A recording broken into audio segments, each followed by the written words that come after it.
Mazi okay. Now, you've heard what Dr. Mefo said, but I would like to draw your attention to the various initiatives our president has so far instituted. For example, the CNG buses he promised to distribute across Nigeria. Then he has also instituted an economic presidential committee to look into the situation of inflation. And of course, we know that in August, Dangote refinery as well as the refinery at Port Harcourt will start, according to the government, will start pushing out fuel. So there are other policies instituted. Then the House of Assembly, House of Reps, I mean to say, decided to cut their salaries by half to ensure that Nigerians are switched. All these things are not getting Nigerians curtailed, the attention. Why? What specifically are the demands of Nigerians? Okay. Briefly, you have just 5 minutes to Okay. say this. I believe you may have seen the demands of the young Nigerians who are wanting to go on the streets to protest. The things you've railed out so far are not assuaging them, and I don't blame them. One thing, and the first foremost thing that the government have failed to do, which angers the young people, is curtailing corruption. Now, we are in a nation where people are hungry. There has not been genuine effort by the government to show the masses, we feel your pain and we can do with real cost. There was no need for government and another arm of the legislators to have engaged in that humongous budget of buying cars for themselves for the tune of 160 million per one. Whereas we have local manufacturers here that if you, as a government, have any atom of respect for the people you claim to govern, there is no reason why you should not be looking at NORD, that is the North, IVM, Geely, GAC, Meccano, even Peugeot in Kaduna. So there are about 6 coupling and manufacturing plants that deals with cars in Nigeria. And none of those SUVs would have costed anything between 35 to 40 million marks. Now, the question is, they have shown the young ones that they do not believe in what they say. And as long as you do not believe in these things that you keep blabbing, it is very hard for people to. My good brother there, Dr. Lomefo, mentioned, why do you have to go on like a mad seller just to build a house for the vice president? Well, someone will say, oh, that house was not started by them, but why would we have to in a time that everyone is cutting cost against all sense of reason? You've gone in to do that. Now we have a president that in its presidential fleet has over 8 aircraft. People, it is, I mean, you can't go borrowing money from your neighbor who has a bicycle, whereas in your garage you have 8 cars. And the neighbor is looking at you thinking, is my neighbor actually right or has he gone mental or bonkers? Because the wisest thing that everyone should be expecting you to do is to do away with 3 or 4 of those fleet. Then before you talk about acquisition of one, assuming they've sold 3 and said, oh, in selling 3, we have $90 million. Then we need $10 million to buy. I mean, to buy another one, it will make a lot of sense. And, I don't think there will be this hula baloo about the whole thing. People would probably understand.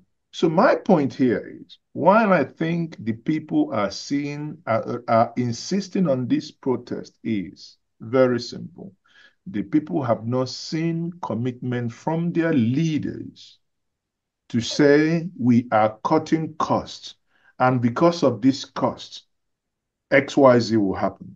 The people no longer believe them. I hear argument, oh, the government is only 14 months in office. Why protest? How old was Goodluck Jonathan in office when Ojota took place? Goodluck won an election. Goodluck was sworn in May 2011. Ojota happened January. Please, from May to January, how many months was that? Right? That Goodluck was barely 8 months in office. Uhuru Kenyatta in Kenya, President Ruto in Kenya is 7, 8 months in office and the protest is happening. And here, Nigerians have given you double the time these two incidents here because we have to benchmark. And you're telling us, oh, it's not enough. Listen, any person who is serious, any president, any government that is serious, 1 year in office is more than enough to set the record and to set the foot with which you want to work with. It didn't take him 24 hours to remove fuel subsidy. The fuel subsidy is gone, and people shouted, oh, no, this is not well thought out. No, no, no, you are Igbo. That's why you are shouting, Haba. Oh, because you supported P2B, you lost an election. That's why you are shouting, Haba. When did we reduce governance to ethnicity? When did we reduce governance to everything must be? Anything you talk about, any policy that you criticize is because you are from a certain ethnic region. Well, the chicken has come home to roost. Then even now, when people say, they don't know who the sponsors of this protest are, well, people are now telling them, you can go back to 2011, you can clearly see the sponsors because the sponsors of the protest made certain, demands that if you play them today, you would think that video was recorded last night because the demands they made in 2011 are still here with us. And none of them, those that made the demand, have not bothered to deal with them. So the whole point bothers that the government appears so unserious, and the government actually has not tried in any way, shape, or form to talk about dealing with corruption. The only reason why we pay subsidy is because of the government's inability to tackle the elephant in the room. The elephant in the room is not any other thing but corruption. It is unimaginable. In your statement or your question to me, you talked about Dangote working and NNPC working. Well, Dangote will have seen it. The same Dangote that you and I think is working is what they are fighting. Why? Because the same people want to keep importing. How many times have they told us that Port Harcourt is going to work? Suddenly, they are now telling us, oh, believe us this time around, that we are now telling you the truth. Hello? Meaning you've been lying to us before. Once fooled, you can't fool us again. The thing is that Nigeria is in a dire situation that sadly, from the dance step of the current leadership, I'm here to basically bust your bubble. I have no iota of faith that these men, current men that we have here, will deliver anything. Look at in the last 48, 72 hours, the amount of meeting that they've done. When was the last time you heard about the Federal Executive Council meeting? When was the last time that you heard that the president had dialogue or had a meeting with the traditional rulers? When was the last time the president, who is now in office for 14 months, getting to 15 months, Thank you very much. sat down to speak with the press? Can't he speak to you? Are you not a Nigerian? Okay. Thank you very much. All right, thank you very much. You talked earlier about cost of governance. Now, one of the demands of those who are going to protest is that they want a situation where the salaries and allowances of those in power, especially the elected ones, are publicly disclosed. Now, how do you see a situation where this public disclosure of salaries and allowances are made to be law? Even when they change, they should be disclosed publicly. How do you see that situation? Before the advent of our dear sister, an icon, Ngozi Okonjo-Iweala, Doctor, PhD, there was no way people knew how much states we are getting. It was shrouded in secrecy. Eventually, these things were published online, right? This is how much your state gets. FAC allocation. The same principle I mean, honestly, that Nigerian even discusses this, it makes you want to puke. You have a rep who you have employed because he's he's your employee. You've employed him, you pay him, he's working for you. You are the one paying him, but you don't know how much you pay him. How does it sound? You are the one paying him, but you don't know how much you pay him. He tells you, okay, I'll cut my salary. You don't know how much he earns. You don't know how much he cuts. Does it make sense? Let us look at it that way. And these young Nigerians are saying, we want to know how much you earn. Go create a page on the National Assembly website. In less than maximum 1 hour, you input this information. Maybe it changes every 4 years. Every 4 years, somebody updates it. They all have this information there. We know how much they earn. It's as simple as that. I mean, it's not rocket science. Now, the question is to tell you that everything is still shrouded in secrecy and corruption. If somebody told you, I'm going to cut my salary, but hasn't told you how much that salary is, and hasn't told you how much is cutting, salary, not allowances. So if I ask you now as moderator, how much did they cut? You don't know. I don't know. But they said it. Yeah, but that was is in the the public thing. domain. It was in the public domain. They They received said how much? 600,000 naira. Huh? They received 600,000 naira a And month. they My cut it salary. into two. Now, and they cut it into two. You see here, there is a song Osadebe sang. He said, Onye ụgwọ ọnwa ezulu, ọ bụghị overtime a ezulu. That is not the cocoa of the matter. In paper, a governor earns about 438,000 or so, or thereabout. On the paper, president earns, about 1 million and vice president about 900 or something. Now, what the cocoa of the matter is the, all the emoluments, all the, whatever that is surrounded in it. Some say 14 million, some say 18 million. We don't know. Can they make these informations available? Then if you're cutting, you quote. I repeat and I insist. The government, the people have not seen the clean hands of government to say, actually, we want to do X, Y, Z. How can we, in this time of famine, we have 40, is it 40, 42 or 44 ministers, right? Why do we need that humongous number of ministers when people are hungry? How do we deal with this? The Nigerian youth are saying, we want to come on the street to protest.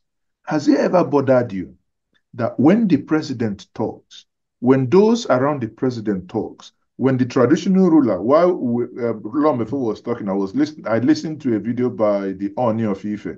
They came out from the presidential villa and he was talking. All they keep saying is, we don't want this protest because we don't want to destroy Nigeria. We don't want to burn down Nigeria. And I ask, please, these only two questions. In 2011, Nigerians, led by the current people in government, sponsored by Bola Ahmed Tinubu, led a protest at Ojota, the Freedom Square. For how many days, yet not a single life was lost? Why? Very simple. Because the government in power then believed that every Nigerian citizen has a right to protest and a right not to be shot. Eventually, there was one accidental discharge and one single person lost his life, right? Fast forward to 2020. Please, you are in this nation. The Nigerian youth protested for so many days. No life was lost until the night the Nigerian state itself went out to shoot her own citizens.